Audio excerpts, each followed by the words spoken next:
Okay, folks, it's your buddy Mike Messier, Robert Zemeckis, our buddy Tom Hanks, everyone's favorite actor, everyone's unk, Tom Hanks, him and Shannon Sharp, and the lovely and underappreciated Robin Wright, formerly Robin Wright Penn. As you know, I have a popular video on the One Mike Messier YouTube channel, Why I Hate Jenny from Forrest Gump. And even in that video, I specify that I thought Robin Wright made that character about as tolerable as she could be because she's a great actress, but I just hated the Jenny character. So it's nice to see a little redemption for Miss Robin Wright, formerly Penn. I guess she's available now, gentlemen. So anyway, here she is, reunited, and it feels so good with Tom Hanks and a cast of dozens. I did notice that the character of Vanessa, their daughter, was played by Robert Zemeckis. Must have been Robert Zemeckis' real-life daughter. That's fine. Narco. Was it Nepo? Nepo, not narco. Nepo. What's that term? Nepo baby? I guess you could have a narco baby. What's the people that burn shit? The fire people, when you like burning stuff up. What's that called? Not a nymphopath. Neopath. Nymph. When you're addicted to burning shit, what's that called? You're a psychopath, but it's fire. Anyway, so yeah, this movie's very interesting. The editing, the editing for this thing, but also, God, I just need to need some air. It's so warm in here. The editing, but also the fact that this movie was based on a graphic novel, as they say. It used to be a comic book. Now it's a graphic novel. Ooh, it costs more money. That's the difference, assholes.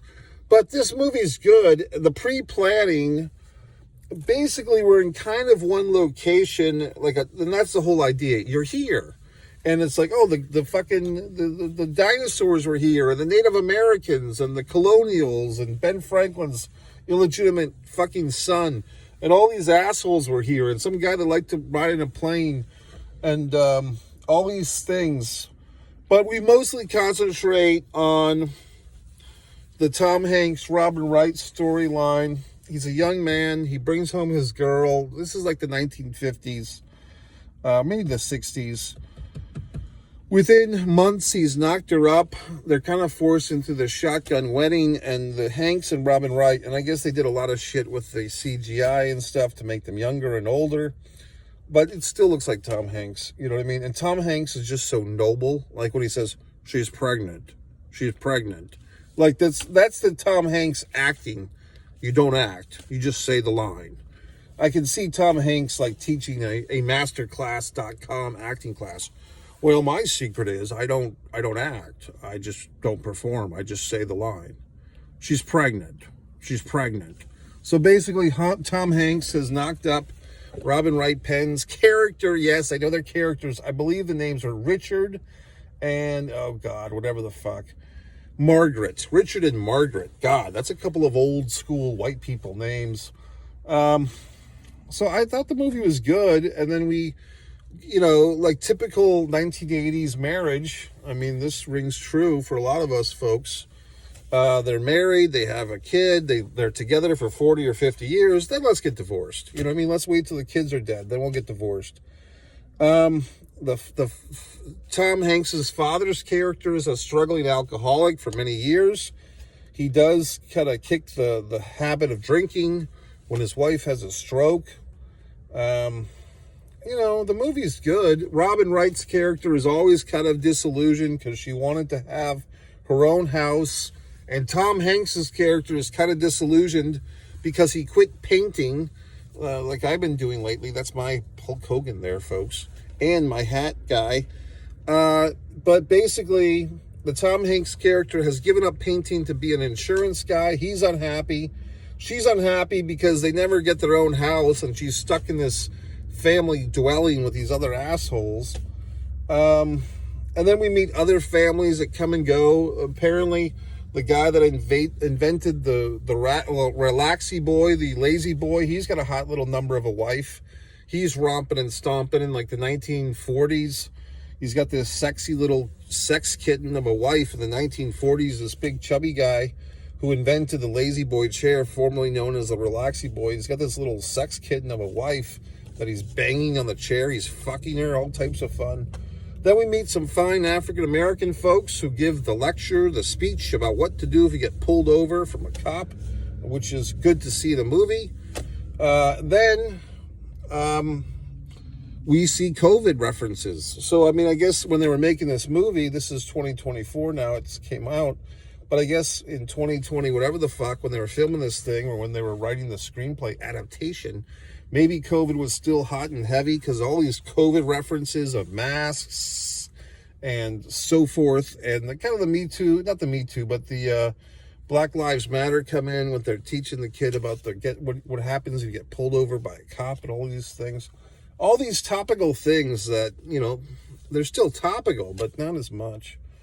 There's an influenza reference, which is fun. We do see, like, in the colonial times, we see a little bit of, like, slavery situations, but nothing too graphic. We don't get too deep into that situation.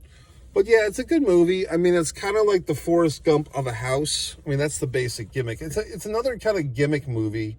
Just like Forrest Gump was, oh, this is a guy who kind of was there for all these historical things. Well, here's a house or a piece of land that stood the test of time where the people come and go.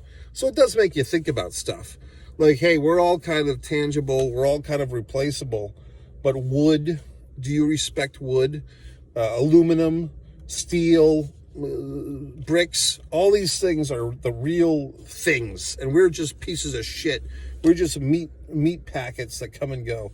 I was listening to Hulk Hogan on, not Joe Rogan today, but the PBD guy, the guy from Florida, the Paul, his name sucks, Paul Devil, whatever the fuck. And basically, Hogan was referring to human beings as meat lockers or meat puppets or whatever the fuck he was saying. But it was a good movie here. I mean, I enjoyed it. I mean, I think, is it a swing for the stars? Give him an Oscar? I don't know. I kind of feel like this movie, maybe editing would get an Oscar. I don't think that's going to get an Oscar. I did notice that 2 songs, at least in this movie, were also in the Boogie Nights movie. Because whenever I hear that, you've got a bicycle and I've got a key, bum, bum, bum, bum, I always, I think of Heather Graham. What can I tell you? And then there was another song that was in Boogie Nights. They told me not to come. Well, they told me not to come. Is that song or another song? I don't even think it was that song. Papa told me not to come. That ain't the way to have fun, son. It was another song from the fucking, whatever the fuck, from the Boogie Nights soundtrack that's in this movie. So, 2 songs from the Boogie Nights soundtrack. That the bicycle was definitely one of them, and I don't think it was Papa told me not to come or Mama told me not to come or some asshole told me not to come. But there were 2 songs from Boogie Nights. What else? We put our toe into, like, what's it called when you can't remember stuff? I'll think of it later. See what I did. But we had so much fun with this movie. You know what I mean? Alzheimer's or whatever the fuck. Early onset Alzheimer's. It's a good movie, so go see it, enjoy it. I thought it was a nice movie. Here is good, MikeMessier.com.